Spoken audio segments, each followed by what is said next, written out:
Hey all, welcome to the FN Studios. John Ramdeen alongside Robin Black, and this is Fight News Now Extra.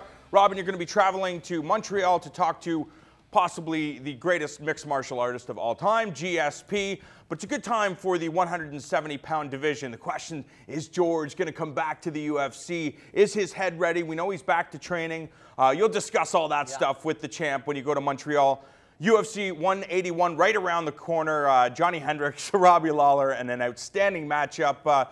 When you look at the welterweight division right now, what stands out to you? Man, there's so much going on. Rory really looks good. And, you know, it's funny. George was the #1 guy, and Rory's number 2 or 3 in the world, if you take into account George. And we get accused often of being biased because they're Canadian. But I really am confident that if I lived in Ireland, or, well, maybe not Ireland. In Ireland, there's one guy who's clearly the #1 guy. But if I lived, you know, in the United States or Brazil or whatever, I think I could analytically look and be that impressed with Rory MacDonald because of his sort of psychotic approach to it combined with his intelligent approach and what a great athlete he is. So he's somebody to watch, but this is the fight. What's going on with Hendricks? After the surgery, you know, he was a guy who was working on momentum for so long, knocking guys out with his big left hand, and then becoming the champ. You know, what did removing that momentum do when you got on the other end his opponent, a guy who's been so on a roll, winning fight after fight after fight and getting in 3 or 4 in the time that Hendricks has been out. So that's the exciting fight. That's the big one. I'm going to go back to Rory MacDonald because, you know, this guy is out to prove that he is... You're a biased Canadian. Yes, I'm a biased Canadian. The fact is that Rory is one of these real martial artists. He could be content with competing in mixed martial arts. He makes himself quite a bit of money, but the fact is he's not content. He wants to broaden his horizons. We just saw him compete in Metamoris against JT Torres, one of the best in the world. So it shows you his desire to continue to grow as a martial artist, and I think that's one of the most dangerous things about Rory MacDonald. Yeah, the fight with Tyron Woodley for me was probably his very best performance because of the way he controlled this super athlete, in some ways using psychological games, and I don't mean, you know, getting under his skin and stuff. I mean showing him things that made him hesitate,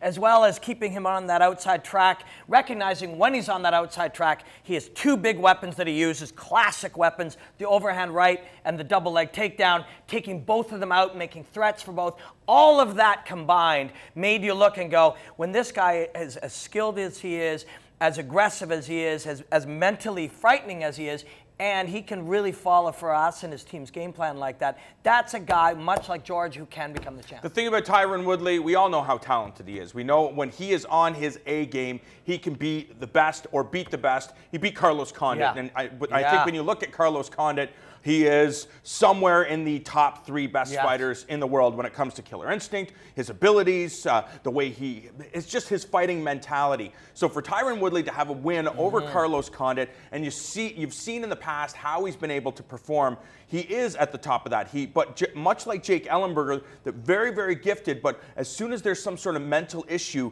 they aren't able to compete the way that we've seen and we know that they're capable of. Yeah, I'm a big Tyron Woodley fan. I really like the guy as a fighter. I'm really interested in what he's capable of doing.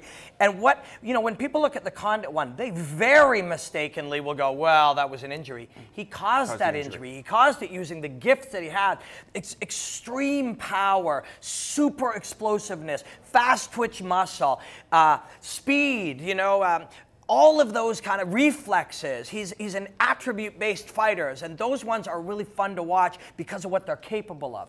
And if the issue is on some nights, like Ellenberger, and you pointed it out, and this is not a diss, the mental aspects of a fight are the same thing as the physical ones. Some guys punches this fast, and some guys is a little slower.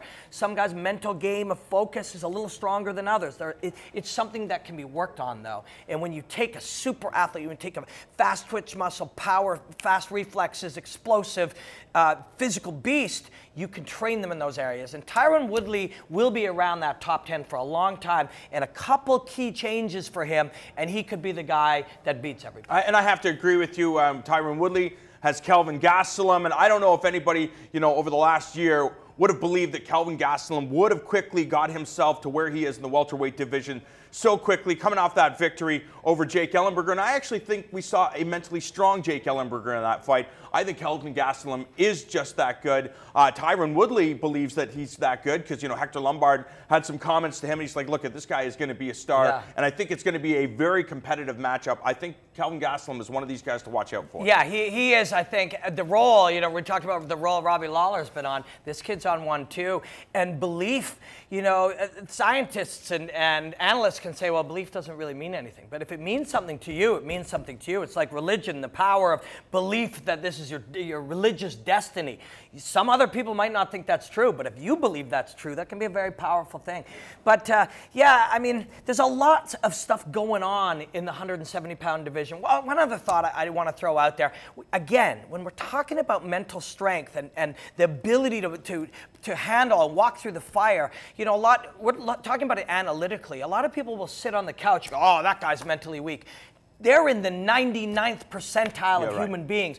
Ellenberger is the 99th percentile of human beings' mental strength. He's just dealing with all of the best in the world at that point. So, you know, these are things you have to be very careful to look at when you're looking, oh, this guy's not that good on the bottom.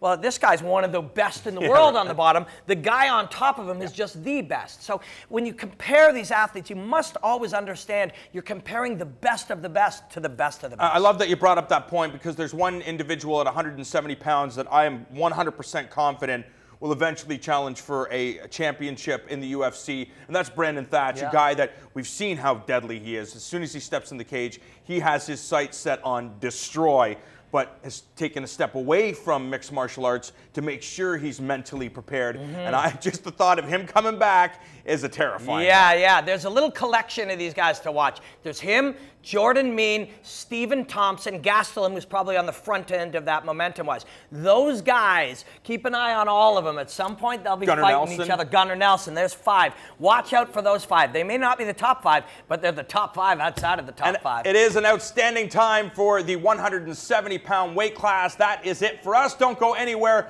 More Fight News Now Extra is coming your way.